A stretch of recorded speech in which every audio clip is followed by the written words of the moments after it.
아버지, 이 시간 성령의 불로 임하셔서 우리 마음속에 있는 죄악을 태워주시옵소서. 십자가의 보혈로 다시 한번 머리에서 발끝까지 정결하게 만들어 주시옵소서. 종을 붙들고 사용하시고 하나님의 메시지만 증거하도록 순간순간마다 인도하여 주시옵소서. 예수님의 이름으로 기도합니다.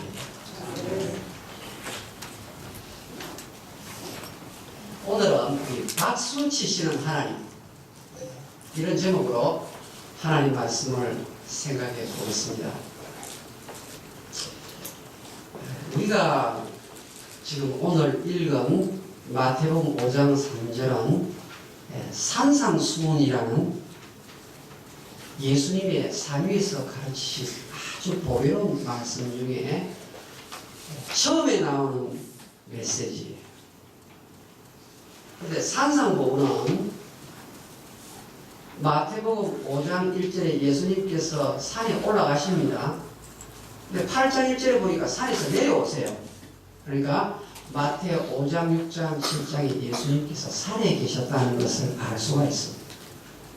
그런데 보통 정도로 읽을 수 있는 사람이 마태 5장부터 7장까지 읽으면 10분이면 3장을 읽을 수 있습니다. 그러면 예수님께서 10분 동안 가르치신 내용이 이게 전부다, 이렇게 생각을 하시면 안 됩니다. 이 산상보훈은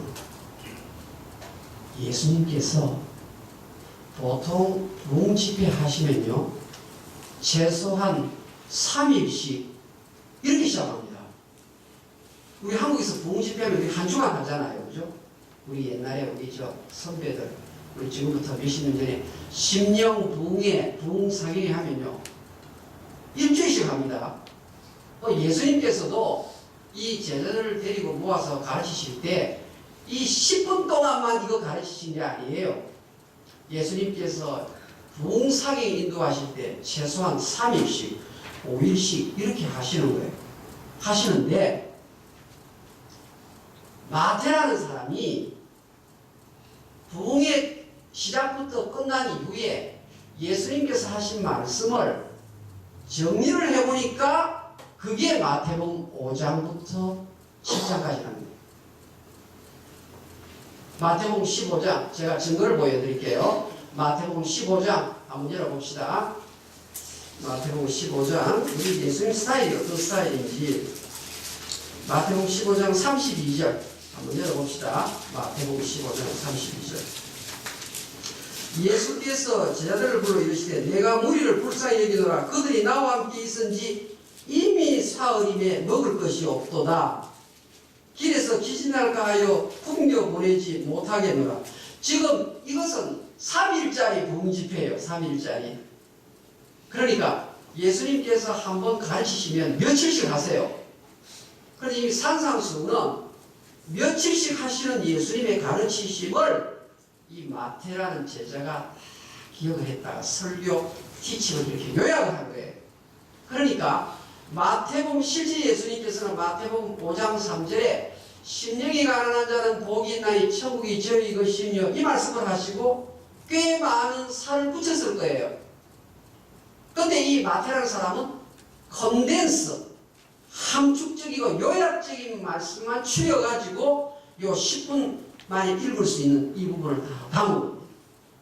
그런데 이것을 묵상하니까 너무나 예수의 가르치심이 심오하고 깊기 때문에 백미라고 여겨서 이것을 산상보훈, 산상수훈이라는 말을 쓰는 것입니다.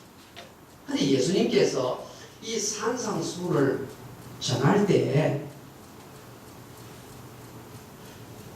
산상수훈 가르침을 받는 대상의 경제적인 수준이 어느 정도쯤 될지를 먼저 아셔야 합니다.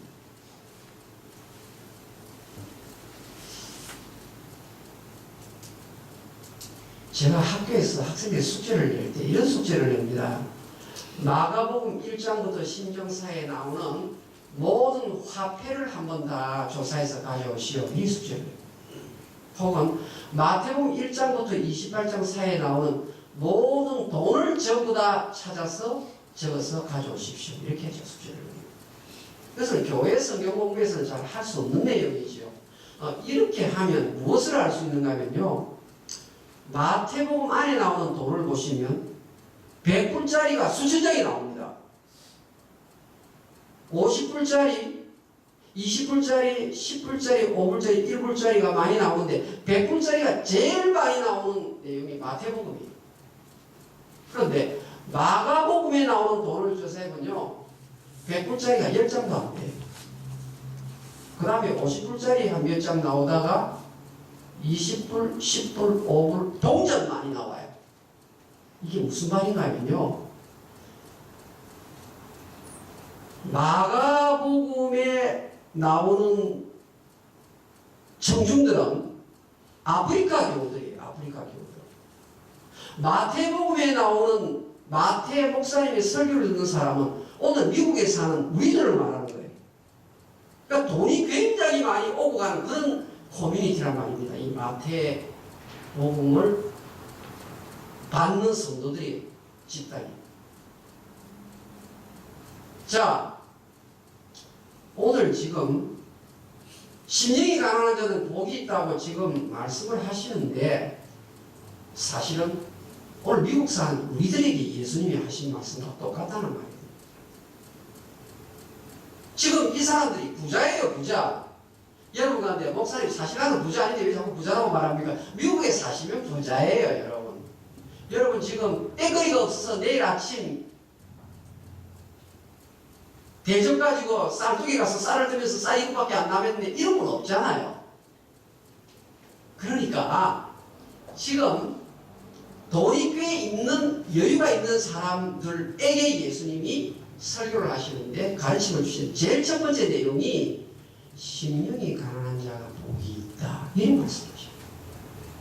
오늘 이 예배당에 오셔가지고 그 주옥 같은 말씀의 첫 번째 문을 여는 메시지가 무엇인가 하면 심령이 가난한 자가 복이 있다. 이 내용을 알고 들어가셔야 돼요. 성가대 지휘자도 모르고 교역자도 모르고 듣기는 많이 들었는데 이게 무슨 말인지 그냥 지나가는 경우가 너무 많아요. 이 반드시 알고 들어가셔야 돼요. 근데 보세요.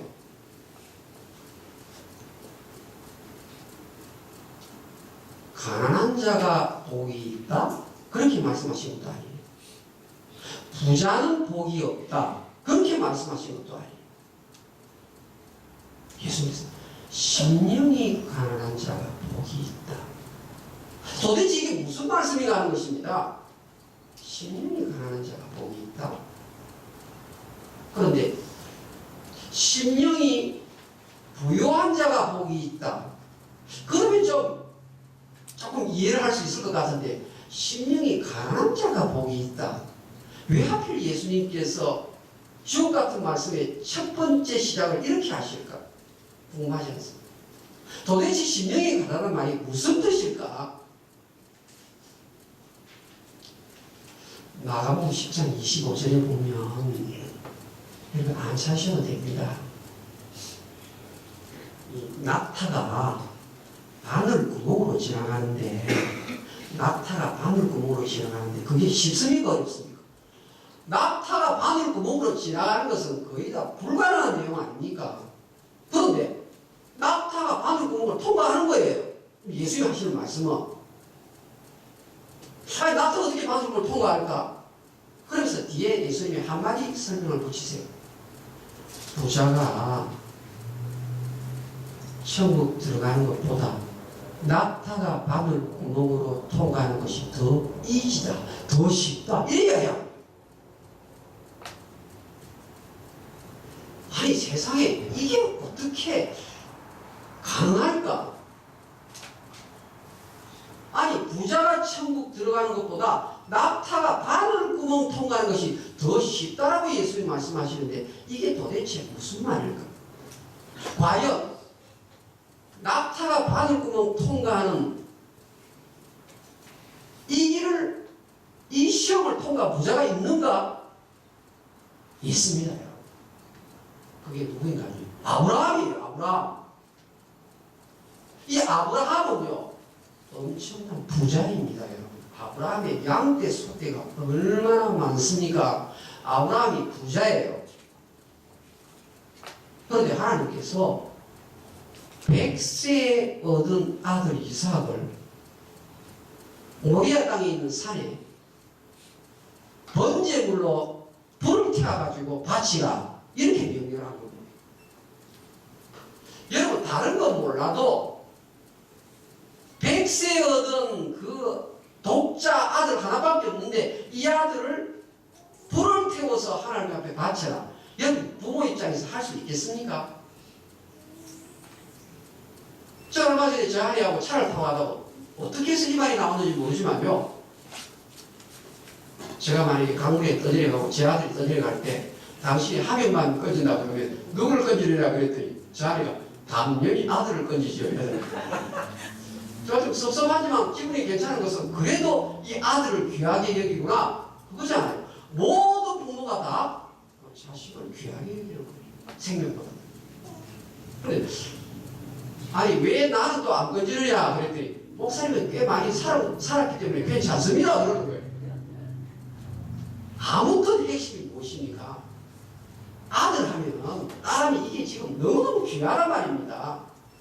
그런데 100세에 얻은 아들을 바치라 그러는데 성경에 보면요, 아브라함이 아침에 일찍 일어나가지고 장작더미 아들에게 지워가지고 거침없이 모리아 땅에 있는 산에 가가지고 아들을 묶은 다음에 칼을 가지고 그대로 결박해서 찔러 죽이는 거예요. 하나님께서 하늘에서 소리가 들립니다. 아브라함아, 아브라함아, 손대지 말라. 그 독자 외아들 이삭에 손대지 말라. 그러면서 성경에 보면 창세기 22장 12절에 내가 이제야 너가 하나님을 경외하는 줄 알았노라. 옆에 보면 수풀에 풀이 걸려서 꼼짝 못하는 순양 한 마리가 있는데 그것 내가 미리 준비해 놓은 것이다. 그것을 가지고 나에게 제사를 지도록 하라. 여러분, 이게 잘하는 내용인데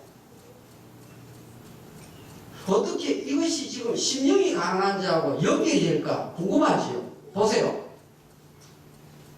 하나님께서 아브라함의 속을 들여다보십니다. 자, 하나님은 아브라함의 속마음을 들여다보세요. 그런데 속마음에 무엇이 있는가 하나님을 살펴보니까 세상 것이 아무것도 없어요. 제가 뭐라고 말씀드렸나요? 하나님께서 아브라함의 속마음을 보니까 아브라함의 속마음에 세상 것이 아무것도 없어요. 이것이 심령이 가난한 자입니다. 조금 더 설명을 드려보겠습니다. 여러분 보세요. 여러분이 교회에서 목사를 통하여 주일마다 설교를 듣는데 왜 여러분의 삶이 잘 고쳐지지 않는 줄 아십니까? 여러분은 마음에 믿는 구석이 있기 때문입니다. 마음에 믿는 구석이 있어요. 아들을 믿고 딸을 믿고 내가 은행에 있는 돈이 얼마 있는데 믿고 내 땅이 얼마인데 믿고 내 기술이 어느 정도인데 믿는 구석을 다 남겨놓았기 때문에 주일날 목사가 설교를 해도 하나님 철저하게 의지하지 않고 하나님 안 붙잡아도 살만한 이유가 있기 때문입니다. 믿는 구석을 다 남겨놓았기 때문에 오 주여 하면서 철저하게 주를 붙잡지 않습니다. 그러나 정말 때거리를 걱정할 정도가 되면 무릎 꿇고 하나님 앞에서 통곡하면서 주여 도와달라고 먹여달라고 기도하는 사람으로 바뀝니다. 왜 안 바뀌느냐? 믿을 구석이 많기 때문에. 그래도 내가 좀 뭐가 있는데 당장 하나님이 안 도와주어도 이번 달, 그 다음 달 살 수 있기 때문에 주님 부르시는 강도가 약하다는 거예요. 오늘 예수님께서 마태복음 5장 3절에 심령이 가난한 자 복이 있다고 했는데 이 가난의 의미가요, 여러분의 생각은 그런 가난이 아니에요. 헬라어에는요, 이 가난에 대해서 두 가지 의미가 있는데, 하나의 가난은 이런 거예요. 아, 내가 열심히 나가서 일을 하지 아니하면 다음날 페이먼을 내지 못하겠구나. 뭐 가난한 거잖아요. 그러니까 열심히 나가 땀 흘려서 일을 해요. 시간도 얼마 계세요. 일을 해요. 그러면 그거 가지고 한 달은 살아요. 또 그 다음 달에 또 일하지 않으면 또 당장 페이먼트 밀리니까 또 나가서 일하는 거예요. 이런 형태의 가난에 쓰는 단어가 있어요. 근데 오늘 지금 예수님이 말씀하신 마태복음 5장 3절의 가난은 그런 가난이 아니에요. 여기의 가난은요, 스피리추얼 뱅크랍시예요. 은행에 단 1전도 남겨져 있지 않은 상태예요. 그렇기 때문에 땅바닥에 내동댕이 처진 상태의 형편에 이른 사람, 이 사람에 해당되는 가난을 오늘 예수님께서 사용하는 거예요. 아무것도 없어요. 아무것도 없어요. 의지할 데가 아무것도 없는 사람이에요. 이런 사람을 가리켜서 복이 있도다. 여기에 복이 있다는 말은요, 하나님이 박수를 치신다, 그런 말이에요. 그러니까 마음을 열어보았을 때 세상에 한번 없고 내 아들의 뭐 이룬 것 없고 내가 갖고 있는 땅도 없고 자산이 하나도 없이 엔티가 돼 있는 사람을 가리켜서 하나님이 박수를 보내다 말입니다. 왜? 그것이 있으면 기댈 만한 언덕이 있기 때문에 하나님을 전적으로 의지하지 않는 사람이 되더라. 또 아브라함 마음을 열어보니까 무엇이 있느냐 보니까요, 100세 얻은 아들 이삭이 있는 줄 알았는데 이삭이 없어요. 소떼 양떼가 많이 있는데 그것이 아브라함 마음속에 있는 줄 보니까 하나님 보니까 없는 거예요. 심령이 가난한 자, 그런 말이란 말이에요. 그러니까 아브라함 마음속에는 하나님의 소원을 듣다 보니까 세상 것은 하나도 없고 하나님으로만 꽉 찬 사람이기 때문에 하나님이 아브라함을 보고 박수를 치시는 것입니다. 할렐루야! 이것은 세상에 돈 있고 없음에 관계없습니다. 마가복음 12장 44절에 가면요, 예수님께서 성전 입구에 헌금 주머니가 헌금교회가 있는데요, 거기 사람들이 와서 헌금을 합니다. 하고 예배드려 들어가요. 들어가는데 바리새인들이 헌금을 해요. 바리새인들 정말 꽤 많이 하지 않겠습니까? 그런데 가난한 과부가 랩돈 2개, 쿼러 1개, 2개 정도 되는 거, 그것을 성전교회라고 들어갔습니다. 그래서 성경은 마가복음 12장 4절 예수님께서 이 과부가 바리새인보다 더 많은 헌금을 해요. 이 과부는 자기 생활비 전부를 넣었다라고 말합니다. 그러니까 하나님께서 바리새인의 마음을 보니까 바리새인의 마음속에는 아직까지 세상에 기대는 언덕을 많이 남겨놓고 있는 거예요. 말만 교회 와서 주여 주여 말하는데 이 바리새인의 마음은 기댈 때가 많이 있으니까 하나님 앞에 주여 주여 찬송 부르는데 강도가 떨어진단 말이에요. 이 사람이 복이 없는 거예요. 그런데 이 과부는 딱 하나님께서 마음을 열었다 보니까요, 온통 하나님만 가득 차 있는 거예요. 하나님으로만 가득 차 있는 거예요. 이 사람이 세상의 물질 여부에 관계없이 어떻게 심령이 가난하죠. 그러니까 부자이지만 심령이 가난할 수 있고 부자이지만 심령이 가난하지 않을 수 있다는 말이에요. 가난하다고 다 복 있는 사람이 아니라 가난해도 그 마음속에 예수로만 꽉 찬 사람이 심령이 가난하죠. 다른 사람, 이 가난하지만 세상 것으로 꽉 찬 사람은 심령이 가난한 자가 아니라고. 사도 바울이요. 사도행전 9장, 22장, 26장 자기 간증문을 썼어요. 사도행전에 보시면. 근데 사도 바울의 간증은요. 사도행전에 있는 것이 아니라 빌립보서 3장에도 바울의 간증이 나와요. 빌립보 3장에 사도 바울이 간증하는 거예요. 나는 히브리인 중에 히브리인이다. 나는 진짜 이스라엘 사람이다. 나는 로마 시민권을 가진 사람이다. 와, 대단하지 않습니까? 나는 왕족 출신의 베냐민 지파의 후손이다. 율법의 의로도 흠이 없는 사람이다. 이게 지금 사도 바울이 가지고 있는 세상 자랑 다예요. 그런데 예수의 십자가를 정면으로 딱 한 번 만나고 나니까 All of that is rubbish. 미국 사는 우리가 그렇게 대단하게 여겼던 이 모든 것이 나는 그것이 한국말 하면 똥에 불과하다. 두 번 다시 보지 않는 것이 똥이잖아요. 그러니까 이 사도 바울은 어떤 사람이냐? 심령이 가난한 자의 대표적인 인물이에요. 얼마나 공부를 많이 한 사람입니까? 얼마나 돈 있는 부잣집 아들입니까? 가문이 벌써 왕실 가문인데요. 그런데 하나님께서 사도 바울의 마음을 딱 열어서 보니까 바울 속에 학벌이 들어있는 줄 알았는데, 돈이 들어있는 줄 알았는데, 땅이 들어있는 줄 알았는데, 바울의 마음 안에는 오직 예수만 가득 차 있는 것을 발견한 것입니다. 그래 하나님께서 어떻게 합니까? 바울을 들고 쓰지 않습니까? 쓰지 않습니까? 복이 있도다. 하나님 바울 걸어갈 때마다 진짜 너는 나를 사랑하는 참 사랑의 제자구나. 예수의 바울 하는 거 보고 계속 박수를 치시는 거예요.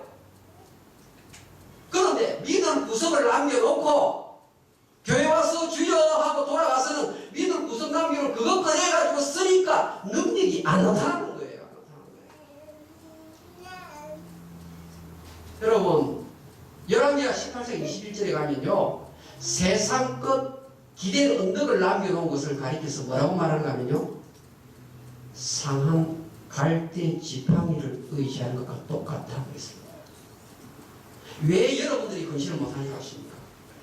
여러분, 어떤 분은요, 교회 와서 헌신을 하는데 어떤 사람은 세월이 지나도 헌신을 못해요. 그것은 자기의 마음속에 기댈 때를 많이 만들어 놓은 사람일수록 반들반들한 신자예요. 이 사람은요, 세월이 지나도 안 변해요. 왜 안 변하는가 하면 기댈 언덕이 많이 있기 때문에 하나님 당장 안 도와줘도 살아갈 수 있거든요. 이 심령이 가난한 자가 아니기 때문에 복이 없는 거예요. 왜 이렇게 하나님이 나에게 안 도와주실까? 심령이 가난하지 않기 때문에 하나님께서 박수를 치시지 않으시죠. 제가 지난주 수요일날 점심때 샌브라디오의 가포와 만나서 식사를 했습니다. 이분은 지금 LA 비블리힐즈에 집을 갖고 있는 분이에요. 행복하게도 집이 있어요.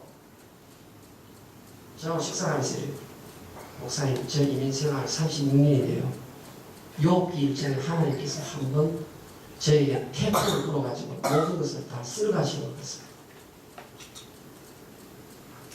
꽤 이분이 정직하게 매달마다 저금을 열심히 했던 모양에 돈이 얼마나 많겠습니까? 그런데 보세요. 크레딧 카드 누가 들고 와가지고 프라우드 해가지고요. 몇만 불 다 빼가왔어요. 자기가 인식도 못했어요. 요즘 얼마나 크레딧 카드 동영상이 많습니까? 변호사 사실 찾아내겠다고 해요. 보세요. 남편 한 달 만에 세상 떠났어요. 한 달 만에요. 병원 진단받자면 한 달에 떠났어요. 아들요. 명문 나왔는데요. 가야 할 때 가지 아니하고 안 가야 할 때 자꾸 가고 손대지 말아야 될 때 자꾸 손대니까 인생 끝나면 폐기가 되는 거예요. 뭐 가진 것이 뭐 하겠다는 겁니까? 그 가진 것이. 저희 딸이요, 법률에서 다니는데 파트너가 이래야 돼요. 파트너는 법률 쏘고는 내일 아침에 회의하자 그랬어요. 그래서 엔지하고 내일 회의하자. 밤새 사이에요. 자살해서 죽었습니다. 왜? 미국 최고의 명문학교 나오고 그 어려운 과정으로 올라갔는데 행복이 없는 거예요. 행복이 없는 거예요. 그래가지고 내일 아침에 만나기로 했는데 끝난 거예요. 복이 없는 인생이란 말입니다. 마음에 뭐 기댈 거 많이 쌓아놓으면 이것이 뭐가 될 줄 아는데요. 하루아침입니다. 하루아침.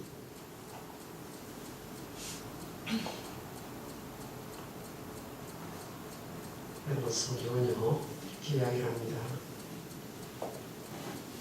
이 공고한 자가 부르짖으니 여호와께서 들으시고 그의 모든 트러블에서 구원하셨도다. 할렐루야.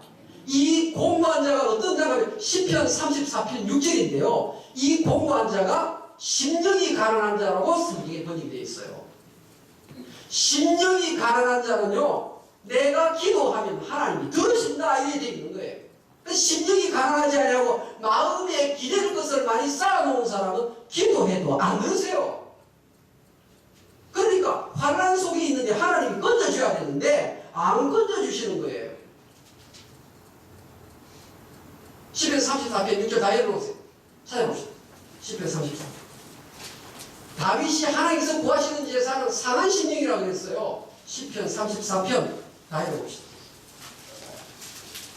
저보다 읽으세요. 시편 34편.